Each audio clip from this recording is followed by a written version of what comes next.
zikubire waggulu mugambe twala obwakabaka n'obuyinza n'ekitiibwa Mukama. Zikubire waggulu mugambe twala obwakabaka n'obuyinza n'ekitiibwa Mukama. Naawe yaniriza obugagga n'ekitiibwa n'amagezi byagabira abamwagala. Yaniriza obugagga n'amagezi n'ekitiibwa Mukama byagabira abamwagala. Yaniriza amagezi n'obugagga n'ekitiibwa Mukama byagabira abamwagala. Mu linnya erya Mukama ffe Yesu. Tuulanga boogenda otula mu kyamagero kyo. Mukama mulungi ekiseera kyonna. Mukama mulungi ekiseera kyonna. Kubanga ezo z'embeera ze abeera mulungi ekiseera kyonna. Imusa emikono egyo waggulu tusabe nga tuwakanya omwoyo omubi ogubadde gutandise okutambulatambula nga bagamba era covid yakomyewo, era covid era mwekuume. Obwavu bwe tubonaabona nabwo bwajja na covid. Kati okuddamu okulangira nti ate covid yakomyewo, setaani oyo aba teyeetaaga muwayo wadde akasekendi. Imusa emikono gyo, sazaamu omwoyo gwa covid, sazaamu omwoyo gwa covid, sazaamu omwoyo gwa covid, sazaamu amawulire ga covid, sazaamu amawulire ga covid mu ggwanga lino ne mu nsi yonna. Sazaamu amawulire ga covid mu ggwanga lino ne mu nsi yonna. Sazaamu amawulire ga covid mu ggwanga lino ne mu nsi yonna. Sazaamu amawulire ga covid mu Kampala. Sazaamu amawulire ga covid mu Central. Sazaamu amawulire ga covid mu Eastern Uganda. Sazaamu amawulire ga covid mu Northern Uganda. Sazaamu amawulire ga covid mu Western Uganda. Mu linnya lya Mukama ffe Yesu abalwadde bawone. In the mighty name of Jesus. Imuse emikono langirira ekonome yaffe okuyimuka. Langirira ekonome yaffe okuyimuka. Ekonome yaffe teddamu mbwate lockdown, mbwate social distancing, mbwate kasasiro. Yimuse emikono bwe twogera ne Katonda awulira. Ekonome yaffe yimuke. Abantu nga bastrugglinga, Mukama abakwate ku mikono. Katonda ayimuse bizinensi mu bifo ebitali bimu. Katonda ayimuse bizinensi, buli muntu gy'akolera laba omukisa. Buli muntu gy'akolera labireyo omukisa. Buli muntu gy'akolera alabireyo omukisa. Buli muntu gy'akolera alabireyo omukisa. Wabeerewo obujulizi obuteeganika, naawe emikono gy'oyimusiza ng'osabira abalala. Katonda agiwe ebirungi mu linnya erya Yesu. Kubira Mukama engalo ez'amaanyi obanga okiwulidde. Njagala okwogera eddoboozi lino nga ŋŋumya bannayuganda nti Katonda atwagala. Ŋŋumya bannayuganda mbazzaamu amaanyi nti Katonda atwagala. Tuli ggwanga eritya Katonda. Bayibuli eyogera mu Zabbuli 33 olunyiriri olw'12. Psalms 33 verse 12. Egamba bweti nti liweereddwa omukisa eggwanga eririna Katonda okuba Mukama waalyo. Abantu beyeerondera ye, abantu ab'obusika bwe. Yes, Uganda Mukama atwagala. Obukadde n'obukadde bwabadde bukuŋŋaanye mwezi guno gwennyini mu nsi yonna ng'amaaso gali ku Uganda, kubanga mu Uganda mulimu abaana abakkiriza Katonda, waakiri ne bakyawa obulamu bwabwe ne bakkiriza Katonda. Ekyo ng'okitadde wali nti amaaso gonna gatunulidde Uganda okubaamu okukkiriza okw'ensusso. Gavumenti ya Uganda okuyita mu constitution gye tulina yatuwa eddembe ly'okusinza, abasinziza mu miti, abali mu biwempe, abali mu biveera, abali mu mabaati, abali mu mbaawo, abali mu mategula, abali mu luzirutiko, naye ng'okusinza kugenda maaso mu ggwanga lino. N'olwekyo Katonda tasobola tuvaamu nakkiriza covid okudda ewaffe. Era nakino njagala okinootinge nti mu Uganda yonna ebiro bya covid byatta abantu bangi. Mu Uganda yonna ebiro bya covid byatta abantu batono okusinga abafa ne accident. Kiri ku record. Covid yenno w'emyaka 2 gwe twasuzumba naye abantu beyatta mu myaka ebiri miramba abafa mu mwaka gumu nga bafudde accident bangi kwaba abafa covid mu Uganda yatamu abantu 3,600 si mitwalo 3,600 3,600 people succumbed to covid in 2 years. Accident mu mwaka gumu etta abantu bangi okusinga abafa mu covid. Nolwekyo covid talina kifo mu Uganda era si mugabo gwaffe. Mbawadde buwi mawulire malungi kuba eri amawulire agatambula era yakomyewo luli bwe yajja twakosebwa twafunamu obwavu nabwo tuli mu kulwanyisa Mukama atutaasa. Ekyokubiri era okujja kwe mu Uganda kyatuyigiriza fe covid mu Uganda yatugiranga ssomo omuntu n'alyoka ategeera nti nyinza okaddiwanga sirina kantu kubanga mu mwezi gumu gwokka omuntu abadde akoledde emyaka 20 yabulwa emmere mu mwezi ogwo. Bw'oba tuwazuukuka weebakire ddala. Omuntu akoledde emyaka 3 omuntu akoledde emyaka 4 yabulwa emmere mu myezi 3 ng'akoledde emyaka 4 n'aba nga talina mmere mu myezi 3. Abantu abayingiza obusente obwa buli kaseera babulwa emmere mu Sande emu yokka. Bw'oba tuwalabuka weebakire ddala kubanga covid nze mulabanga leesoni. Omuntu abeera mu saluni buli lunaku ofunayo kasente. Omuntu eyeetikka ebintu avuga ekigaali asindika boda owa taxi kondakita oba driver kizibu nnyo nti mwabuliddwa emmere kubanga mwakatula wiiki emu. Abantu baliwo ofuna ssente balinda omusaala mwezi mulamba golunaku okwatayo 4 n'okwatayo omutwalo okwatayo 2 okwatayo 3 mulimu n'okwata 8 n'okwata 10 naye n'otuula ewaka essande emu nga tolina kyakulya. Kitegeeza nti ewalala wonna covid yattabusi bantu enewaffe yajjanga ssomo. Ffe twafiirwa abantu 3,600 mu myaka 2 kiri ku rekodi. Bulaaya Bungereza yokka buli lunaku bafiirwanga 4 Amerika buli muntu gy'ayaayaanira yafiirwa n'ekandi kati bafudde 3 bafudde 6 bafudde emitwalo 10 ne bafa emitwalo 15. Amerika ne bafa emitwalo 2 ne bafa emitwalo 25. Amerika ne bafa emitwalo 3 ne bafa emitwalo 35.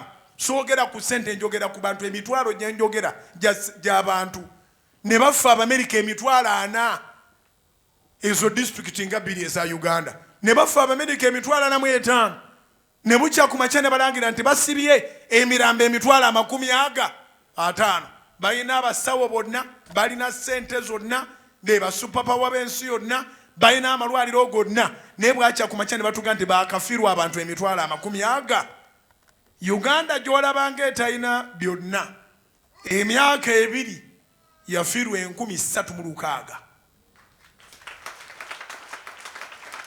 Okiraba nti waliwo ekizibu ekijja naye ng'olina okwebaza Mukama n'ogamba kibadde kitono okusinga obunene bwakyo. Lwekyo okubira Mukama engalo ez'amaanyi si lwakubanga twafiirwa wabula lwakuba nga baafa batono nnyo compared to those other countries which have all facilities. Nolwekyo si ke kaseera okutya, si ke kaseera okugwamu omwoyo, si ke kaseera okudda mu kutambuza ku social media. Era covid akomyewo bannanga akomyewo alinganga bwe yali wali mu 2021. No, tuleme kutyanga abatalina Katonda. Ne mu myaka 2 bwe yabeerawo talina kyamaanyi kye yakola. Ffe tetulina bugagga Amerika bwerina oba Bulaaya naye tulina Katonda asinga buli kintu. Zikubira waggulu zinoge mu linnya erya Yesu. Eno ye wali abantu ne batambula nga baagala Katonda. Omuntu n'ava e Fort Portal ku bigere paka Namugongo. Era n'ogamba nti covid ajja kujja tta abakadde wano oba ajja kujja tta abavubuka. Nolwekyo tunyweze essaala. Bino ebigambo bye njogedde tebiwakanya bulwadde kubeerawo naye tebutukwatako. Kiŋŋambire neighbor nti ebigambo Pastor Aloysious Bujjingo byayogedde tebiwakanya bulwadde kubeerawo naye obulwadde tebutukwatako. It's not COVID-19 that is our portion. The Lord is our portion. The Lord is our portion. Psalms 33 verse 12. Blessed is the nation whose God is the Lord, the people of his own inheritance, chosen people. We are that nation that has a motto that says, for God and my country. Uganda puts God first. And if other nations were to learn, they would have learned from Uganda. Because how come we lost only 36? 3,000, not 36. 3,600. 3,600. Not even half of those who lose their lives in accidents. So Ugandans should avoid being reckless. How can accidents kill more people than COVID? Bannayuganda twejeemu amaalo, twejeemu obusiru, twejeemu ebintu ebyo ebyokubanga traffic ne bwebeerawo ebeera eyamba ffe naye ate ne tubeera bazibu. Ne bakugamba temubeeramu kabindo ne mubeeramu kabindo. Bannayuganda tebamanyi bulamu bwabwe muwendo gwabwo. Abantu batuuka awali traffic ne bavaamu mu mmotoka ne batambuza ebigere. Mmotoka ne bagisanga mu maaso ne baddamu ne beepakiranga embidde. Whose life is it? I know this from experience. Bannayuganda batuuka awali ekiddo. Traffic weetadde enkambi bayitawo kiddo. Ne bavaamu mmotoka n'esigalamu abo traffic beeragira. Emmotoka n'eyitawo ngolozi eri clean. Kumbe obwedda babayitako ku booda. Bagenza ate kuddamu bagirinyire emaaso bajjule ennyo. Ogenda okulya nti eri gye batuuse nti essa 32 nti ki essa 32 nti kamunye. Nomubuuza nti essa 32 bagenda mu batya. Tibye babaddemu. Olwo abaana abajja ku social media awo juice ne beepangulula nga bava mu motoka nga tebaggwamu. Nga bavubuka bajja lwaggulu oggulaawo ne beepangula ne muvaamu omu 2 3 4 5 6 7 8 9 tebandaba baali bazze kundaba naye nali mbalaba ku kamera. Social media ejjudde kamera ng'era ekitongole ekirala ekitegevu bwe kibeera. Babeera awo obudde ne buwera. Tebandaba mbu bazze kundaba ssaawa ziringa 2 za lwaggulu, ssaawa 1:2. Ne bagamba bateekwa okundaba. Nalaba engeri gye bavudde mu mmotoka ne mmanya si baabuvunaanyizibwa. Sisobola balaba. Nze sina budde bwempa abantu batalina kye bagenda kungattako oba bengattako nga bategeera. Musumba Kayizi emmotoka yavaamu abaana nga 18 emmotoka egi abavubuka. Bavaamu nga amalaba ku kamera za soloti kati beetegedde. Singa mwali muvuddemu abantu nga 5 mwali ndabye. Naye emmotoka emu okubanga ereesa abantu abasukka mu 10 mwagala kulaba Bujjingo. That is impossible. I cannot stoop so low. Okulaba abantu abateeyagala. Buli lw'otuula ku mmotoka nga buli lw'otuula mu mmotoka nga olaba nti ne bwe mufa mugenda kwewunyisa abantu engeri gye mwafuddemu nga muli bangi mu kamotoka akatono omanyanga nti okyayo obulamu. Babagamba ku booda mutuleeko 2 ne mutuulako 5. Mutuuka wali traffic ne muyitawo. Njogedde bino kubategeeza nti ekitta bannayuganda recklessness so si COVID. COVID yatte 36,000. Kati kebera lipooti accident zo zissa abantu bameka. Mu myaka 2 abafudde accident bakebere. naye ate mu myaka ebiri covid yatta 13,000. So twongere okwagala obulamu bwaffe naddala mu abasabi abeewayo eri Katonda olusobeerawo ng'obulamu buli meaningless naye Mukama bw'agenda akujjako ekikuli ku maaso n'eddogo lye bakusaako ne likuvaako n'ogamba nteekwa okubaako kyenkola mu nsi. Kasita otandika okulooza nti nteekwa okubaako kyenkola mu nsi, otandika okuwa obulamu value, otandika okwewala okutambula ekiro, otandika okwewala ebitamiiza, otandika okwewala okutambulira mu kanyigo. Life has value. Bannayuganda mwagala obulamu. Byonna omulamu abifuna. Nange diguli ze namisinga mu buto ntandiso zifuna. Lwakutaano lwa wiiki eno tugenda kubanga tulaga live broadcast ku Soloti TV nga ntikirwa diguli yange. Bazadde bange bazze taata ne maama we bali ne bannyinaze. Katonda ono luli nali ngenda kutikirwa singa natikirwa myaka emituufu. Naye gino gye mituufu ku nze. Singa natikirwa myaka abantu gye balowooza nti mituufu.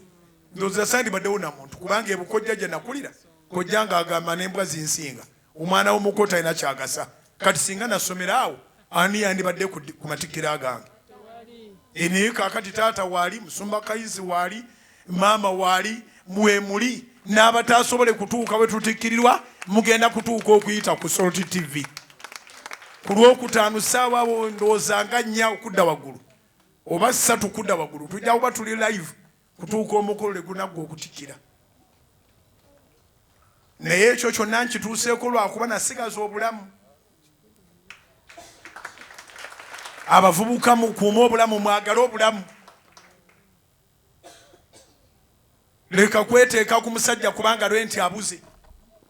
Leka kwekasuuka mu musajja kubanga tuition yabuze. Diguli ojja kugijjayo ate ofa omwaka oguddako kikuyamba eki? You rather have a dead year than dying yourself.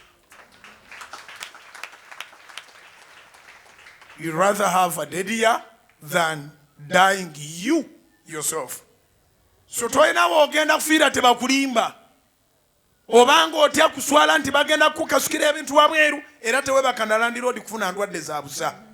Oba kunoonya kisajja ekyakkubira edda mbwonoonya kwewonya kuswala. Ojja kuswala okubyoka okuba nti ofudde tonna kyokoze mu nsi. Akukasuke ebweru muleka akukasuke bagambe omuwala omuto omulungi ne bamukasuka ebweru. Omuwala naye abulwa ssente. Alina Katonda zisobola omubula olwaleero n'azifuna enkya. Omuwala alina Katonda zisobola omubula olwaleero anazifuna enkya kubanga ye tajja zifunanga abalala. Bannange ekinyuma okuyingira mu njuyo nga bakukasukako ebweru. Ogisulamu nga bw'olinda n'okulinda ani anaakufulumya. Paka lw'otegeera nti Mukama yawangula dde embeera kubira Mukama engalo ez'amaanyi. Kinyuma okuvuga emmotoka yo nga bakukubako amazzi g'ekitaba. Temutyanga mbeera mbi. Embeera embi buli agirimu candidate wa mbeera ennungi. Nze njagala kwebaza ababadde banvuma ebbanga lyonna tewasoma, oyo tiyasoma, gye mugenda tekaasoma, oyo tiyasoma. Naye nga boogera batyo nga nze nnyina abantu bempa emisaala nga boogera kye bayinawo bigambo. Mbebaza abanvumidde ebbanga olw'obutasoma. Sandisomye singa simmwe.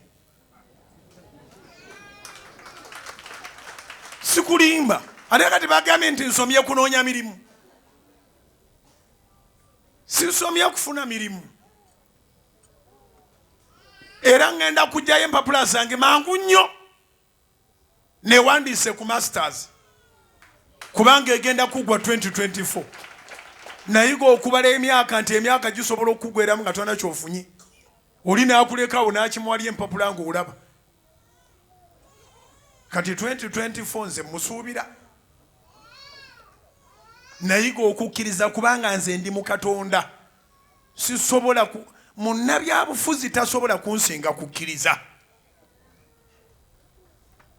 okiwulidde ngambye eki munnabyabufuzi tasobola kunsinga kukkiriza olwaleero bonna bali mu parliament baagala ekisanja ekiddako bali ahead by 5 years president ayagala ekisanja ekiddako abantu bonna baagala bisanja biddako bali mu maaso emyaka 5 kati gwobeera mu kkanisa omanyi n'okusaba n'okusiiba n'owulira nga boogera ku myaka 2 gyokka mu maaso n'ogamba abalibeera mu matikira ga Bujjingo beesiimye olaga watumbaavu kubira Mukama engalo ez'amaanyi obanga amagezi gazze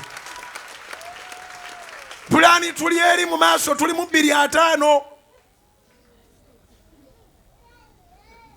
ono 2.22 nze ndi mukulengera 2.5 2020 2050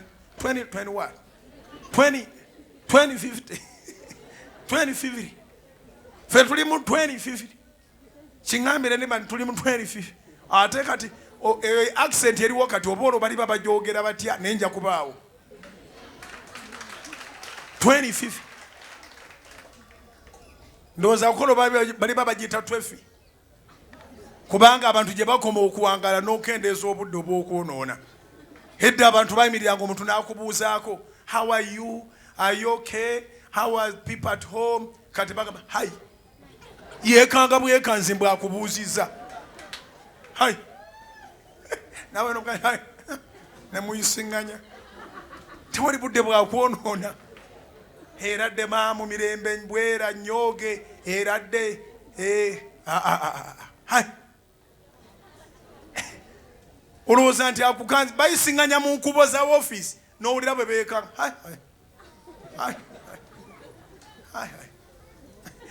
bwe byali bitandika ogendaawo abakadde boffe Masaka nga bayomba n'omulongamba nti muzeeyi Kajjambo asooka n'asirika n'oweyogeza nti muzeeyi Kajjambo muzeeyi n'osembera kumbi Kajjambo muzeeyi lwaki togenze gy'obadde olaga olyoka oŋŋambe Kajjambo bakugamba nti ndi muswayiri ye ndi muzeeyi nze nkulira abeewammwe kaabulanga n'obuzeeyi osanga ayomanga gwayomesa yatuuseere n'egyalaga naye ng'ekyabaleetedde olutalo kwagala kubiisa mu bwangu muzeeyi Kajjambo ewaffe Masaka tibikola so 2024 nja kubeera mu matikkiro amalala gano ngeebaliza Mukama nti Mukama yalinda abaali bagamba nti omwana w'omukota nakyagasa ebyabwe biyite kati taata ne maama bennyini abanzaalira ddala bagenda kubeera ku matikkiro gano lwakutaano luno tugenda kuba ne night prayer mukwano eyokya tugenda kuba ne night prayer enzito kubanga essanyu lyengenda okuba nalyo kati nkyabyogera bwogezi essanyu eribeera ku mbaga siri eribeerawo nga muli kyeteekateeka embaga ejja n'essanyu lyayo ate ndi muweereza wa Katonda bwe nsanyuka ojja kusanyuka era Sunday service mbayita mwenna abasomyeawo mwenna abalina zidiguli zammwe mujje ne gawuni ku Sunday mujje ne gawuni mu Sunday service tuzinire Mukama nga batulangira abo tibasoma abalokole tibasoma tibalina bye bategeera tibalina byakukola they are time wasters bali mu papyrus ne boogera bingi ati diguli eziri mbalokole tozimalaawo bw'oba okyali mulamu naawe oba tiwagifuna ojja kugifuna malirira bumalirizi malirira bumalirizi omuntu amaliridde tasobola kufiira muzigo omuntu amaliridde tasobola kufiira ku bigere omuntu amaliridde tasobola kusabiriza mmere amaliridde yagaba emmere gimusa emikono gyo Katonda wa Ibulayimu ne Isaaka ne Yakobo mu linnya lya Mukama waffe Yesu tukwebaza olw'ekisa kyo n'obukuumi weebale byonna by'otukoledde weebale Mukama ennaku zino 14 ez'okusaba n'okusiiba zibadde zanjawulo ddala weebale taataffe omulungi nti otandise okutonyesa kakuba enfuufu ogikendeeze era tukusaba Mukama otuweeyo akakuba enfuufu eno yeeyongera okukendeera n'ebibala by'abantu ebirime nebyo bisobola okuba nga bifuna amazzi ageetaagisa. Taata omulungi, nkusaba abantu obampeera essente yonna gye bakolera. Weebale olw'abano abazze ne batuwa ku ssente ne beewandiisa ku bantu 1,000 nga nakati bakyewandiisa paka ku Sande abasobola okuwayo emitwalo 10 n'okweyongerayo nga za kukolanga mu nkuŋŋaana. Taata bakole bulungi, basanyuse, bayingidde mu mirimu gyo, naawe Mukama yingira mu mirimu gyabwe. Bakukwasiza ssente, naawe Mukama bakwase ssente. Mbasabidde mu linnya erya Yesu, ennaku 14 ez'okusaba n'okusiiba tuzimaleko ku Sande mu maanyi. Lwokutaano tubeere night prayer y'amaanyi ennyo ku Kanani. Sunday service efundikira buli muntu Mukama ompa amaanyi agamutuukako era agamwogerako ekigambo nga ndi mu ssanyu nti Setaani be yali yanzibako obinziriza, nange buli gwe nteekako amafuta Setaani bye yamubbako bimuddizibwe mu linnya lya Mukama waffe Yesu. Gamba amiina. Zikubire waggulu mu linnya lya Yesu. Anyweza obulokozi nga walokooka dda, anyweza obulokozi naawe agamba nti njagala kulokooka olwaleero pasita nkola ntya.